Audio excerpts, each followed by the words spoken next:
I do not want to do Tingle. Please come up with a better idea. You're scaring me. No. No!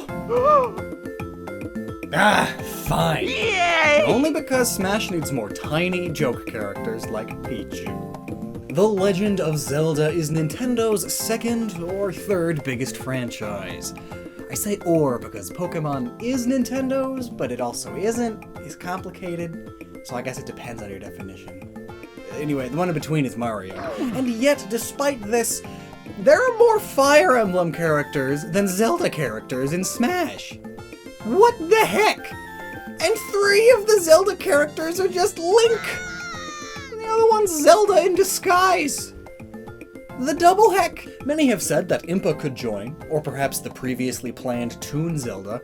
I'd vote for Link to the Past Ganon myself, just named Ganon instead of Ganondorf. Imagine Donkey Kong, but with armor and magic powers, and a long trident. Wicked. But we just so happen to be having a special fairy month right now, and Smash could always use another joke character that isn't Waluigi. That's right, it's the one and only Tingle from The Legend of Zelda. What would he be like in Super Smash Bros? Wow!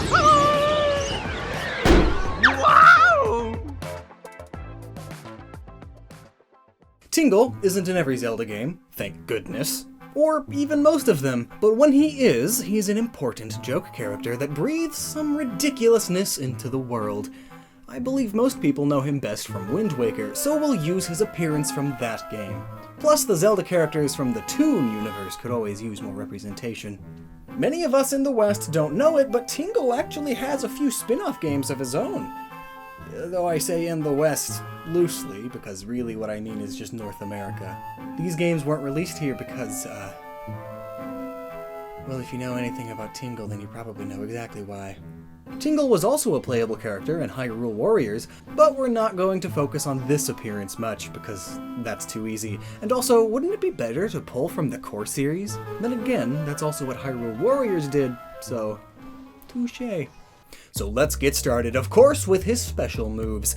Neutral Special, Kululimpa, which, of course, is the thing that Tingle's due, especially in Wind Waker, and also in previous Smash games as an assist trophy. Holding Neutral Special will cause Tingle to do his dance and charge up the attack. Upon finishing, a small pulse of confetti spurts out of him, all around him, and if an enemy is close enough to be hit by it, it'll do some damage and cause some sort of random effect. Some good, some bad. Kinda reminds me of Mr. Game & Watch's side special. So let's go ahead and list all of these effects, which will have an equal chance of occurring. 1. The Flower Effect. 2. Turns the enemy metal for a short period of time, which, if used while they are recovering, is obviously hilarious. 3 makes them small for a little while. 4 makes them giant for a little while. 5 causes stun. 6 buries them in the ground. 7 will just heal Tingle instead of dealing damage to anyone. 8 causes Tingle to blow up, causing damage to himself, but even more to his surroundings. And 9 causes anyone hit to slow down for a while. Now the side special pulls from his spin-offs. You gotta include them at least a bit. And it's simply called Fight! It's the only method of attack he has in Rupee Land. To make it work in Smash, it would act similar to Diddy Kong's side special, as in a command grab. Only instead of latching on like a monkey, a cartoon fighting cloud appears like a Tingle. If he can land it, that is. Let's try that again. There we go. Now, mashing the attack button will cause more damage to be dealt to the enemy, and likewise, they can mash out of it. This attack doesn't really launch them anywhere, but it's a decent way to rack up damage. Up special has to be inflation of his balloon. To make it unique and interesting, what happens is, pressing up special causes the balloon on his back to start inflating on his back. And sort of like Snake's up special, if he's fast falling, it takes some time for the momentum to reverse and for him to start rising.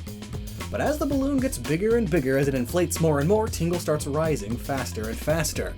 And interestingly, since the balloon is attached to his back, let's allow him to do some secondary attacks while he's floating on up, kinda like Bowser Jr.'s hammer after the up special. Tingle can flail around, protect himself. And he goes up and up and up all he wants until the balloon pops, and then he stuck in free fall. And this popping can happen either at the top of its lift, or upon being attacked by a strong enough attack or enough weak attacks, similar to Pac-Man's Hydrant. Down special time, Tingle pulls out the Tingle Turner Bomb, an item from Wind Waker. With this, Tingle spawns a bomb in a similar fashion to Greninja's Shadow Sneak. Pressing down B spawns a bomb right in front of you, but holding it allows you to choose a spawn location. However, it's significantly more obvious than Shadow Sneak, since it's green. And Tingle has plenty of end lag afterwards, as he has to put the Tingle Turner Bomb spawner device away into his butt. And with that, the interesting part is over, so let's go over the good old standard attacks. Tingle absolutely loves rupees. It's his primary love aside from fairies, so let's utilize rupees in his standard attacks. That's basically how he fights in Rupee Land anyway.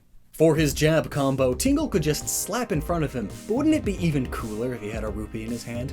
The color doesn't really matter, and could be totally random. But the motion should pull from Young Link's jab combo, just with gems instead of a sword, so it looks like this. For forward tilt, he tosses away a low-value rupee in disgust. Up tilt has him celebrate by tossing a higher value rupee up in the air, and down tilt has him find a low-value rupee again.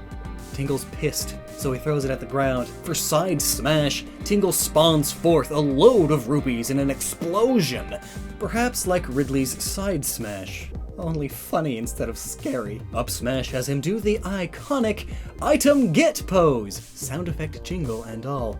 He does the thing, perhaps presenting a compass or a dungeon map. Down smash has Tingle very quickly pull a chest out from the ground and then open it. If you charge the smash, he struggles to open it, perfectly explaining why it finally hits harder. I absolutely love this idea. For his neutral air, Kinstones. While falling, he pulls one out to break it and flail his arms around. Forward air has Tingle pull out his big ink pen and uses it to mark maps and scribble about in a multi-hit attack. And back air has the pen come out in one hand, but a recently marked up map flapping in the wind behind him. He's got to show his new map markings to the camera. This obviously hits anyone behind him. Wouldn't it be great if these two attacks slightly marked up whoever got hit? It's sort of like the Inkling's ink, except it's black because it's pen ink. Also, it doesn't last as long. Up air is Tingle's bottle, similar to his up smash. He does the item get thing in the air, presenting a Tingle bottle above him. And down air has him spawn a heavy force gem of any color, acting similar to Link's down air. And of course, the dash attack. We will name it Take a Break. Tingle is not in very good shape, so running is hard work, and he's not even that fast to begin with. And so his dash attack has him abruptly sit down to rest, which just happens to knock out people in the way as he slides to a stop. Tingle grabs with his arms, but may apply a bit of Tingle Turner magic to hold them down while he pummels them with some rupees. Forward throw has Tingle imitate Toon Link. He throws them like normal and then throws a jar at them in a double hit.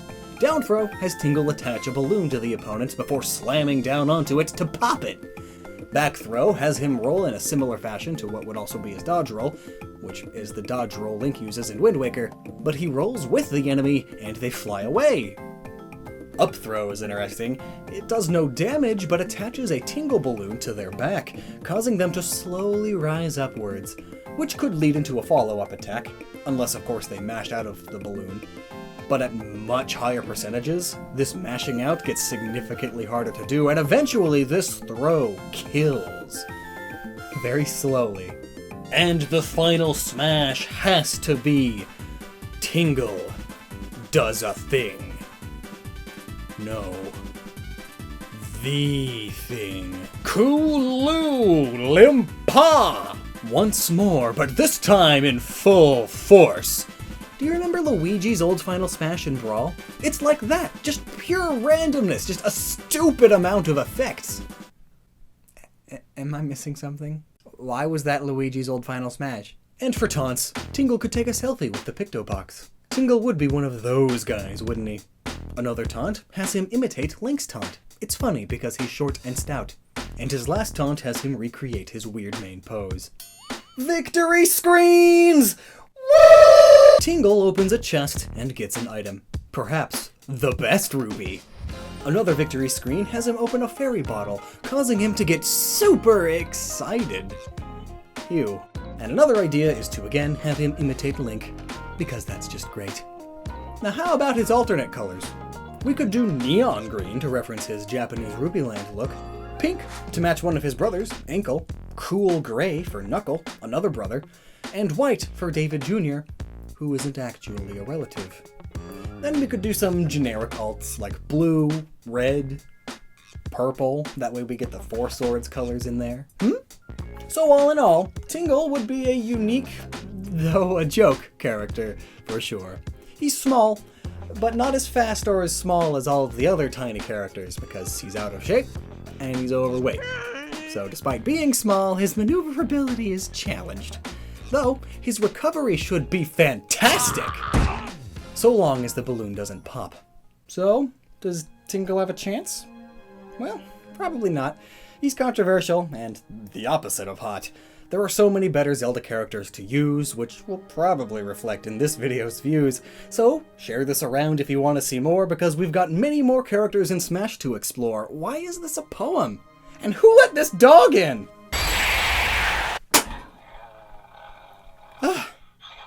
Until next time, don't stop using your noggin.